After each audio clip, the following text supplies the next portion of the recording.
جانی پہچانی شخصیت جس کے وجہ سے ہمارے اٹک کا نام ہے، ان کا نام نہ لیا جائے تو پھر بھی محفل ادھوری ہوتی ہے۔ میری مراد امیر المجاہدین علامہ خادم حسین رضوی صاحب نور اللہ مرکدو، جن کی اس ملک و ملت کے لیے عظیم قربانیاں ہیں، یا الہ العالمین ان کے درجات میں بھی بلندی عطا فرما۔ آمین۔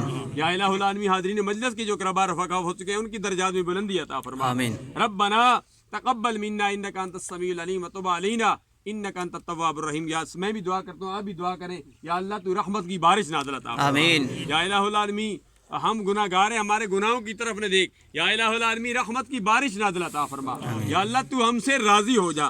جنہوں نے آئین پاکستان بنایا 73 کا آئین، امام شاہ مندورانی علیہ رحمت سے لے کر علامہ عبدالستار خان نیازی علیہ رحمت، اس وقت تک جو ملک و ملت کے لیے قربانیاں دے رہے ہیں، افواج پاکستان، عوام پاکستان، نوجوانان پاکستان، ہمارے ملک پاکستان کے ادارے، یا الہ العالمین سب کو مزید ہمت و استقامت عطا فرما۔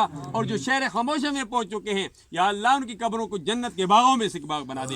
خدایا بحق بنی فاطمہ کے برقول ایما کنی خاتمہ، گرداوت امرت کنی برقبول منو دست دامان آل رسول، ونفوض امورنا الی اللہ ان اللہ بصیر بالعباد برحمتک یا